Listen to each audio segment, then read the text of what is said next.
In today's lesson, I want us to talk about the proper use of water.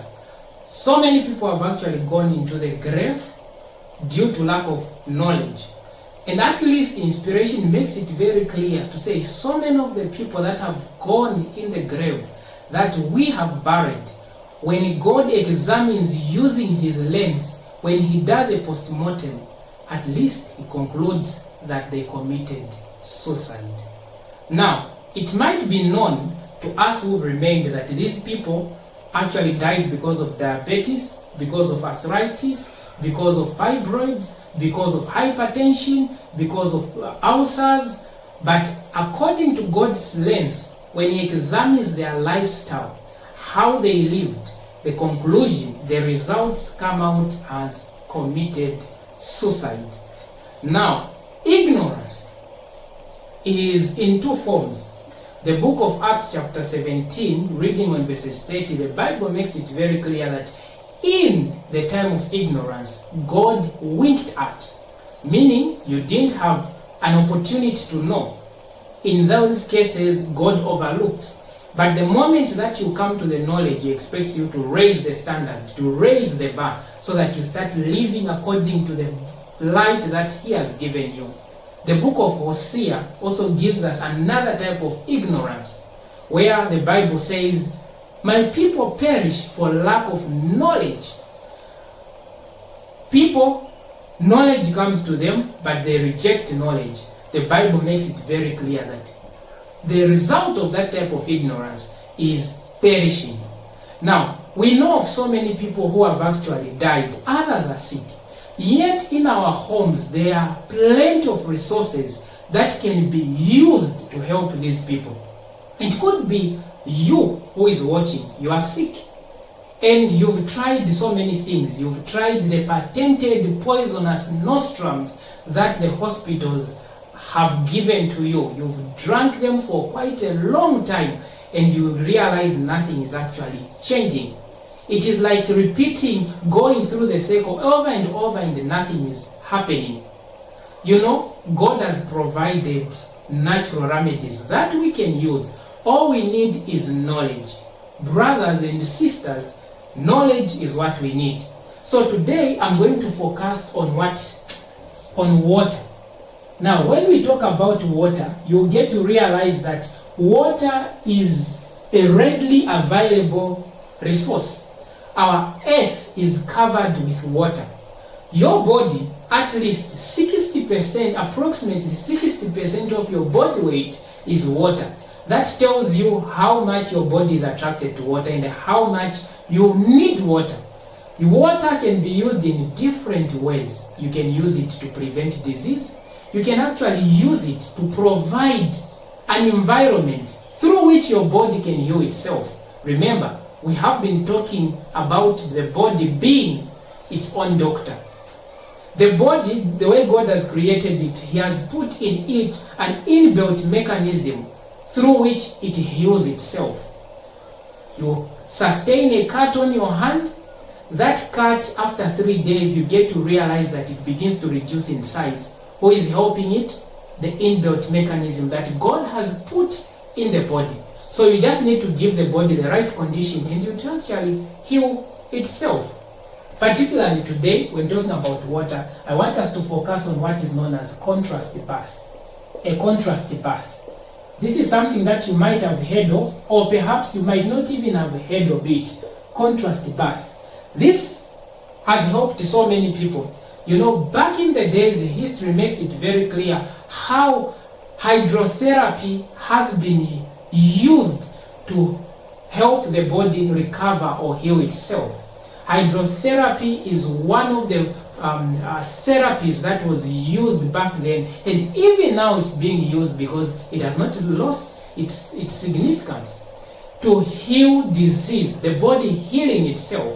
So when talking about contrast bath, what we are talking about is, all you are just trying to do, you are trying to maximize on the properties of hot water and on the properties of cold water. So you are just maximizing on the properties of hot water and on the properties of cold water. That's what you are just doing. So hot water has got its own properties, and cold water has got its own properties as well.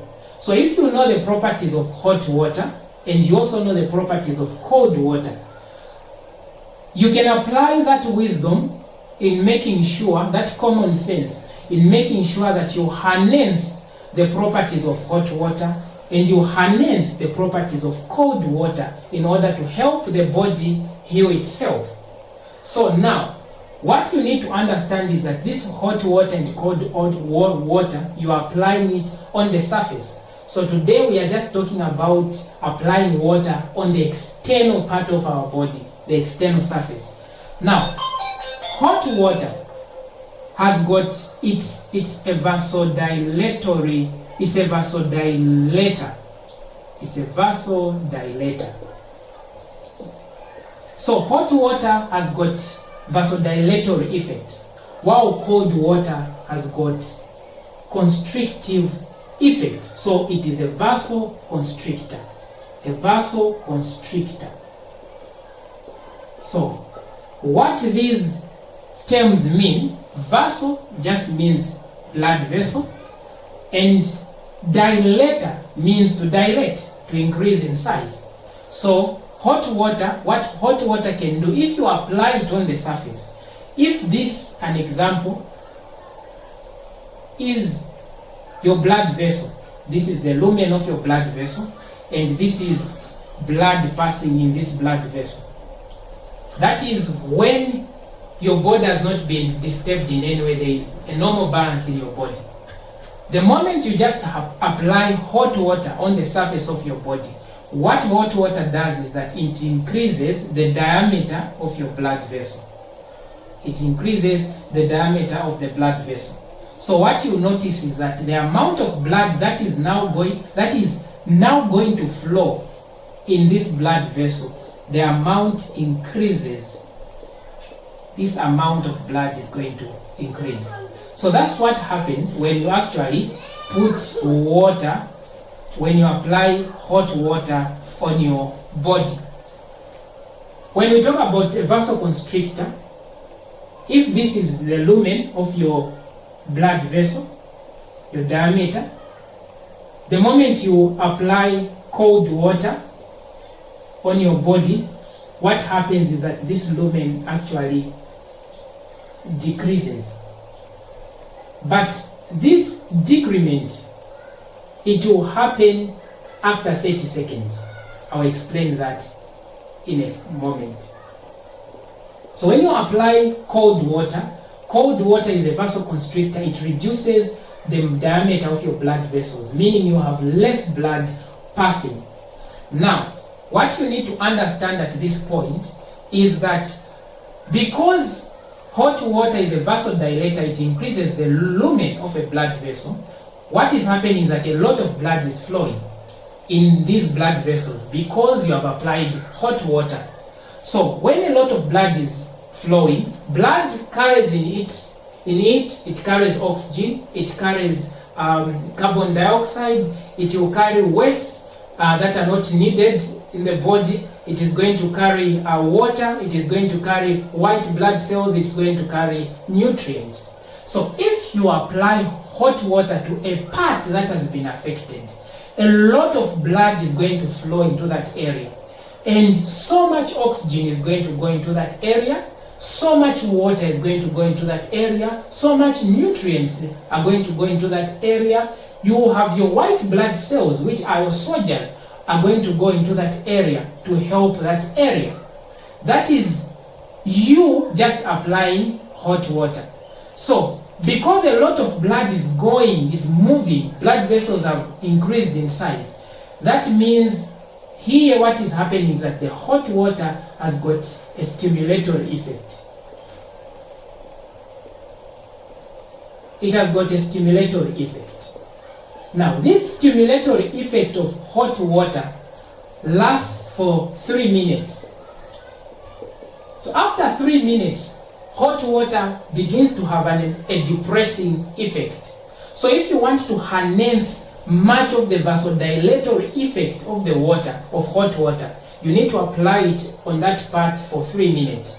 After 3 minutes, just know that it will begin reducing. It will start having a depressing effect. When we talk about cold water, which is a vasoconstrictor, which reduces the lumen of the blood vessel and allowing only little amount of blood to actually pass.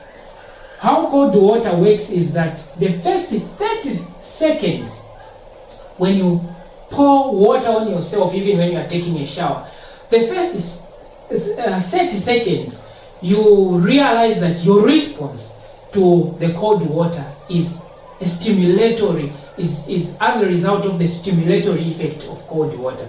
So what you need to understand is that cold water has got a stimulatory effect in the first 30 seconds. But after the first 30 seconds, it will start having the depressive effect. In short, it will no longer be stimulatory. So how you use cold water and hot water is in the following way. So you are going to have 2 basins. So I want you to imagine that you have hurt yourself perhaps either on your knee or on your foot or maybe on your wrist. Or it may not be that you've actually hurt yourself, but it could be maybe there is an infection in that area. There is an infection in the area that you've hurt yourself in. Let's say you've got an infection here, the wrist has started swelling, and as it is swelling, you are feeling pain. Apart from feeling pain, you are noticing this swelling is increasing. So how you use hot and cold water as a contrast bath is, you are going to have your basin here. You are going to have your first basin there, and then you are going to have your second basin there. In the first basin, you are going to put your hot water. And in your second basin, you are going to put your cold water. So you are going to dip the part that is affected in the hot water. You start with the hot water. So you are going to dip the part that is affected in the hot water for 3 minutes. Remember, the first 3 minutes, we said hot water has got stimulatory effect. It's a vasodilator, stimulatory effect. So, what you are doing in the first 3 minutes, you are making the blood vessels that are actually going to this affected area to dilate. And in turn, so much blood is going to flow, taking to this area so much oxygen, so much nutrients, so much water, and even blood, white blood cells to go and help this area. So 3 minutes you put, and then you come and dip this water, this hand you dip this hand in the cold basin, in the basin that has got cold water. You dip it for 30 seconds. Now remember, the first 30 seconds of applying cold water, this first 30 seconds has got stimulatory effect of cold water. But after the first 30 seconds, you will notice that it will become depressive.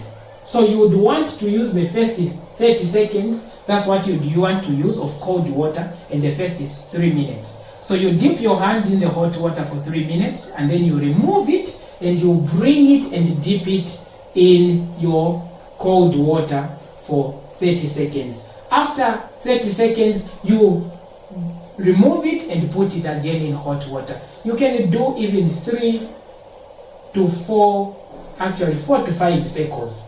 4 to 5 cycles. So you dip in hot, you dip in cold 1, you dip in hot, you dip in cold 2, you dip in hot, you dip in cold 3, you dip in hot, you dip in cold 4. So you should end with cold water. When you end with cold water, what happens is that cold water is just going to balance the circulation.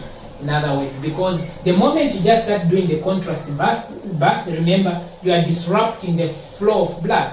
But the moment you end with cold water, you would want to actually leave your circulation balanced using the cold water.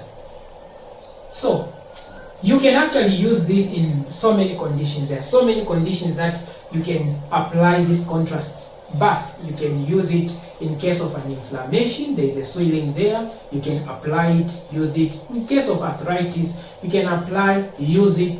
This is actually going to reduce your pain.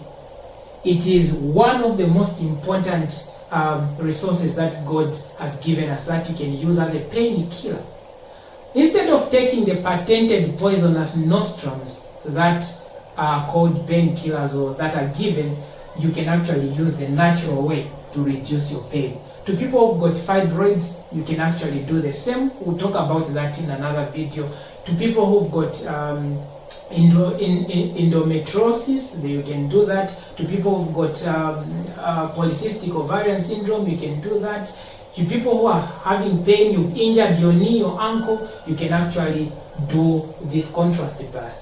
Actually, to people who also have nerve issues, you can also make use of this. So today, I don't want to bore you with a lot of information. I'll just end from here. You can use this contrast bath. In the coming video, we are going to talk about other things that you can do. These are things that you need to know at your home. These are things that you need to know because you can just help yourself or help your neighbor or help your relative and save them from committing suicide or from dying ignorantly. May God bless you.